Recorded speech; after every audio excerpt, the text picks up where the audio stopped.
सभी देखने वालों की सेवा में मैं जावेद नसीम अपना आदाब, सलाम, नमस्कार और सत श्री अकाल पेश करता हूं। और आज एक छोटी सी बात आप लोगों को बताने जा रहा हूं। जैसा कि आप जानते हैं कि मोहम्मद रफ़ी साहब को सुरों का सुल्तान कहा जाता है, प्लेबैक सिंगिंग का शहंशाह कहा जाता है, लेकिन साथ ही साथ एक बात और भी कही जाती थी कि माइक्रोफोन पे रफ़ी साहब किसी बबर शेर से कम नहीं थे। रिहर्सल तो जो करते थे वो तो करते ही थे, लेकिन जब वो फाइनल टेक के लिए माइक्रोफोन के साथ आते थे तो ऐसा लगता था कि कोई बबर शेर आ गया है। आज एक ऐसा ही वाकया मैं आपके सामने शेयर करने वाला हूं, तो बने रहिए हमारे साथ और देखते रहिए अपना मनपसंद चैनल सिनेमाया। आइए चलते हैं आज उस वाकई की तरफ कि ये बड़ा ही मज़ेदार, बड़ा ही पुरलुत्फ वाकया है, जिससे रफ़ी साहब की आवाज़ का भी आपको अंदाज़ा होगा और उनकी दोस्त नवाजी का भी अंदाज़ा होगा। चलिए आइए चलते हैं वीडियो की तरफ। दोस्तों, ये वो दौर था कि जब रफ़ी साहब आराधना के बाद थोड़ा फिल्मों से कट चुके थे, लेकिन फिर उनकी वापसी हो रही थी। साल था 1973 का। 1973 में एक बी ग्रेड की फिल्म बन रही थी जिसके हीरो थे नवीन निश्चल, हीरोइन थी रेखा, साथ में थे प्राण और उनके साथ थी बिंदु और भी सहयोगी कलाकार थे। अब आप यूं समझ लें कि ये वो दौर था कि जिस दौर में न तो रेखा की उतनी वैल्यू थी और न ही नवीन निश्चल की। दोनों बी ग्रेड में आते थे, लेकिन उस फिल्म में सबसे ज़्यादा पैसे भी लिए थे प्राण साहब ने, और उनकी एक्टिंग का तो उस फिल्म में क्या कहना। धर्मा फिल्म में संगीत दिया था सोनी कोमी जी ने और गीत लिखे थे वर्मा मलिक जी ने। गाने यूं तो कई थे, लेकिन आज मैं उसमें एक होने वाली कव्वाली की बात करने जा रहा हूं। इस कव्वाली को मोहम्मद रफ़ी साहब के साथ रिकॉर्ड किया था आशा भोसले जी ने।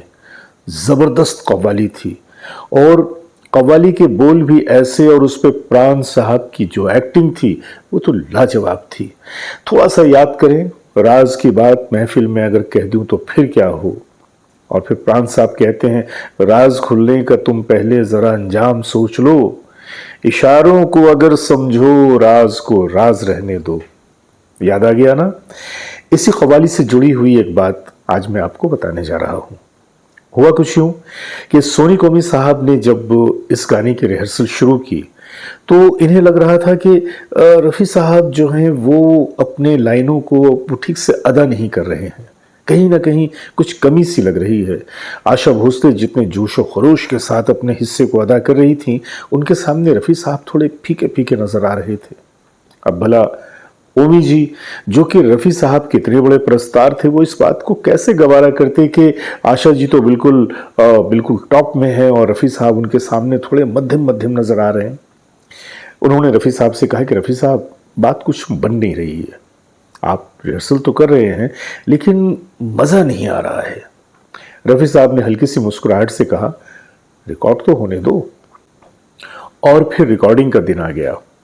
रिकॉर्डिंग के दिन सारे म्यूजिशियन मौजूद, डायरेक्टर मौजूद, प्रोड्यूसर मौजूद, लिरिसिस्ट मौजूद, और मौजूद हैं आशा भोसले जी और मोहम्मद रफ़ी साहब उनके साथ कोरस। गाना शुरू हुआ, रिकॉर्डिंग शुरू हुई और आशा जी बिल्कुल उसी तरह से जिस तरह से उन्होंने जोरदार तरीके से रिहर्सल किया था, बिल्कुल एकदम टॉप में गा रही हैं। और रफ़ी साहब जो थे वो गा तो रहे हैं, लेकिन ओमी साहब के हिसाब से रफ़ी साहब के अंदर वो जोश, वो जज्बा नजर नहीं आ रहा था। चलिए साहब, रिकॉर्डिंग खत्म हुई। रिकॉर्डिंग खत्म होने के बाद ओमी जी के चेहरे पे एक हल्का सा उन्होंने एक मलाल देखा रफ़ी साहब ने। तो रफ़ी साहब ने पूछा कि भाई क्या बात है, आप गाने की रिकॉर्डिंग से खुश नहीं है? तो ओमी साहब ने कहा कि सर, मैंने तो आपसे पहले भी कहा था कि पता नहीं क्यों आप इस गीत को बहुत मध्यम तरीके से अदा कर रहे हैं। उन्होंने कहा, देखो गीत तो मैंने सही रिकॉर्ड किया है, जहाँ तक मुझे लगता है कि गीत अच्छा रिकॉर्ड भी हुआ है। अब आपको ऐसा क्यों लग रहा है मैं नहीं बता सकता। तो ओमी जी ने कहा कि क्या हम लोग दोबारा इस गीत को रिकॉर्ड कर लें? रफ़ी साहब ने कहा कि इसे दोबारा रिकॉर्ड करने की कोई ज़रूरत ही नहीं है, क्योंकि गीत बहुत अच्छा रिकॉर्ड हुआ है। आप मेरी बात का विश्वास करें, क्यों खामोखा आप प्रोड्यूसर के पैसे खर्च करवाएंगे। चलिए साहब, उसके बाद रफ़ी साहब अपने घर की तरफ रवाना हुए। घर की तरफ जाते जाते रफ़ी साहब को यह बात बहुत ही बुरी लग रही थी कि उन्होंने काम तो किया है, अच्छा काम किया है, लेकिन जिनके लिए काम किया है वो संतुष्ट नहीं है। खैर, घर पहुंचे और ये फिक्र उनको सताती रही कि भाई ओमी जी खुश नहीं है, जबकि फिल्म के म्यूजिक डायरेक्टर तो वही है, सोनी ओमी, और उसमें ओमी जी तो एक बहुत खास रोल अदा करते थे उस जोड़ी में। दूसरे दिन रफ़ी साहब ने ये किया कि अपनी गाड़ी में उन्होंने दो स्पीकर की जोड़ी रखी। ये वो जोड़ियाँ थीं जब वो अमेरिका गए थे टूर पे, तो वहाँ से लेकर आए थे अपने साथ।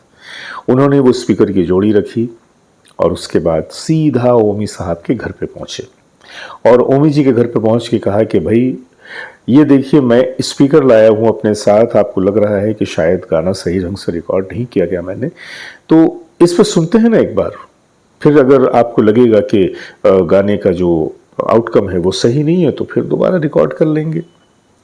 ओमी साहब ने भी सोचा कि भाई अब इसमें क्या बुराई है, जब रफ़ी साहब खुद से चल कर मेरे घर पे आए और वो भी स्पीकर्स के साथ आए, तो सुनते हैं।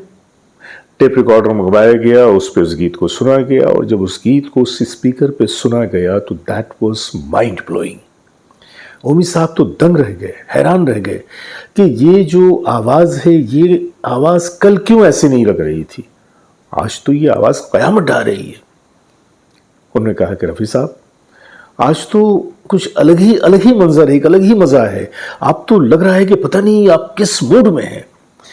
तो रफ़ी साहब ने कहा कि चलिए, शुक्र है कि आपको ये गीत पसंद तो आया, फिर इस गीत को रिकॉर्ड करने की ज़रूरत तो नहीं है। ओमी साहब ने कहा कि बिल्कुल नहीं, बिल्कुल नहीं, ये गीत बिल्कुल परफेक्ट है। उसके बाद रफ़ी साहब जाकर अपनी गाड़ी में बैठ गए। जब रफ़ी साहब चलने के लिए अब बस निकलेंगे कि ओमी साहब ने पीछे से आवाज़, रफ़ी साहब, एक मिनट। रफ़ी साहब दरवाज़ा खोलते खोलते पलटे और कहा कि कहिए, स्पीकर तो आप भूल ही गए। तो रफ़ी साहब ने मुस्कुरा कर कहा कि नहीं, वो तो मैं आपके लिए ही लेके आया था, मेरी तरफ से वो आपको तोहफा है, ताकि मेरी कोई रिकॉर्डिंग जब आपको अच्छी ना लगे तो उसे एक बार इस स्पीकर पे सुन लीजिएगा। ये कह के वो मुस्कुरा पड़े। ओमी साहब बेचारे बड़े शर्मिंदा हुए। अब सोचिए आप कि ये जो गीत है फिल्म धर्मा का, जिसका मैंने आपसे जिक्र किया, राज को राज रहने दो, इसकी रिकॉर्डिंग के लिए रफ़ी साहब को सिर्फ 3,000 रुपये दिए गए थे उस ज़माने में। ये बात है 1973 की। और महज 3,000 रुपये जो उन्हें मुआवजे के तौर पे मिले थे, उसके बदले में रफ़ी साहब ने अपनी दोस्त नवाजी का सबूत देते हुए ओमी जी को अमेरिका से लाए हुए 20,000 रुपये की मालियत के वो स्पीकर तोहफे में दे दिए। तो रफ़ी साहब की किन किन खूबियों का बयान किया जाए।